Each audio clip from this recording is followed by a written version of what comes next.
हमें परमेश्वर ने जुबान दी है, मुंह दिया, आँख दिया है, कान दिया है। हम जब सब कुछ कर रहे हैं, देख रहे हैं, तो क्या हमारा कान सही रीति से सुन रहा है? क्या हमारी आंखें सही रीति से सच्चाई को देख रही हैं? क्या हमारी जुबान परमेश्वर के लिए सही और सिद्ध हो सकती है? क्या हम जो कुछ बोलते हैं सही बोलते हैं? नहीं बोल पाते हैं।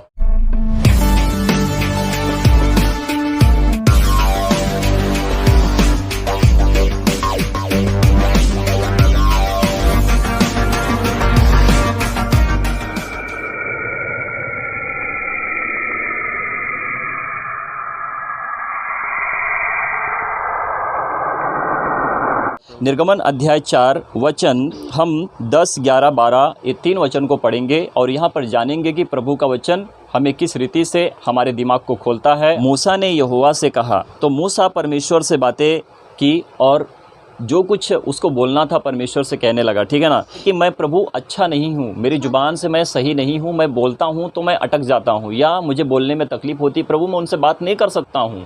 क्योंकि परमेश्वर जब मूसा से बात कर रहे थे तो मूसा को कहाँ पर भेजने वाले थे? तो परमेश्वर मूसा को, जो इजरायली लोग, फ़िरौन राजा जो फ़िरौन था, जो उसके ग़ुलामी में इजरायली लोग फंसे हुए थे, वहाँ पर परमेश्वर उनको क्या करने वाले थे? भेजने वाले थे। तो मूसा से परमेश्वर ने बातें की और कहा कि तू वहाँ पर जाएगा। तो मूसा डर गया और मूसा कहने लगा कि प्रभु मैं ये काम को नहीं कर सकता हूँ, मैं अपनी ज़ुबान से बात करने में निपुण नहीं हूँ, यानी कि मैं प्रभु सही रीति से बात नहीं कर पाऊँगा और मुझे बोलना सही रीति से नहीं आता है। मेरा अटकना, मेरा हकलाना प्रभु परमेश्वर तू जानता है, परंतु प्रभु तू मुझे मत भेज, क्योंकि मैं वहाँ पर उनसे जीत नहीं पाऊँगा। जीतना मतलब क्या होता है कि मार नहीं करना है, वहाँ पर लड़ाई नहीं करना, वहाँ पर ज़ुबान को सही रीति से करके परमेश्वर के वचन से बात करना है वहाँ पर। तो मूसा ने जैसे कहा कि मैं बात करने में निपुण नहीं हूँ, अच्छा नहीं हूँ, तो परमेश्वर की बातें जब मूसा तक पहुँचती हैं तो क्या होता है देखेंगे। ना तो पहले था जब से तू अपने दास से बातें करने लगा है।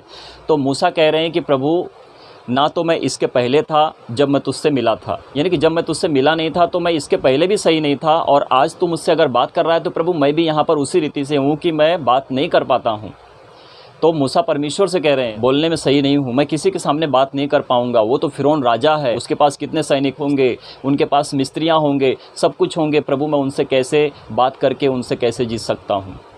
और मूसा जो है कि वहाँ पर रहकर वहाँ से भागा हुआ था। क्यों भागा था? क्योंकि इजरायली के लोग वहाँ पर गुलामी में फंसे हुए थे। अगर मूसा के ऊपर नज़र डालेंगे तो मूसा को परमेश्वर ने अपने कामों के लिए इस्तेमाल किया था, यानी कि इजरायलियों को छुड़ाना है, वो मेरी सच्ची आराधना करेंगे। इसलिए परमेश्वर ने उनको वहाँ से गुलामी से आज़ाद करके परमेश्वर ने मूसा के जरिए क्या किया? उनको अपने पास लेके आया था। अभी तो ये जो बातें हैं कि मूसा को परमेश्वर भेज रहे हैं वहाँ से उनको लाने के लिए, जब हम सीखते हैं तो हमको सब कुछ सब तरफ से देख कर हमको बोलना पड़ता है। 11 वचन कहता है, यहोवा ने उससे कहा, मनुष्य का मुँह किसने बनाया है? परमेश्वर ने जुबान दी है, मुँह दिया, आँख दिया, कान दिया है। हम जब सब कुछ कर रहे हैं, देख रहे हैं, तो क्या हमारा कान सही रीति से सुन रहा है? क्या हमारी आंखें सही रीति से सच्चाई को देख रही हैं? क्या हमारी जुबान परमेश्वर के लिए सही और सिद्ध हो सकती है? क्या हम जो कुछ बोलते हैं सही बोलते हैं? नहीं बोल पाते हैं। इसीलिए नहीं बोल पाते हैं कि हम कहीं ना कहीं गलत हैं और हमारी सोच गलत है, हमारी जुबान से जो बातें आती हैं वो गलत है, हमारा कान सही रीति से सुनता है परंतु उसको गलत करता है, आँख तो सही रीति से देखती परंतु उस आँख हमारी जो है कि वो गलत रीति से वहाँ पर काम करती है। प्रभु यीशु मसीह हमारी आँख को निकाल के फेंकने की बात कर रहे हैं। प्रभु यीशु मसीह कहते हैं कि अगर तेरा एक हाथ ठोकर खिलाता है तो उसको काट कर फेंक दे। अब थोड़े लोग अचंभे में पड़ जाएंगे, चक्कर में पड़ जाएंगे, हाँ अभी ये कैसा परमेश्वर है कि हमारे हाथ को काट के फेंकने के लिए बोल रहा है। ये दृष्टांत की बातें हैं। प्रभु परमेश्वर आँख के ऊपर बोल रहे हैं, हाथ के ऊपर बोल रहे हैं, तेरे चरित्र के ऊपर बोल रहे हैं कि तू किस रीति का है।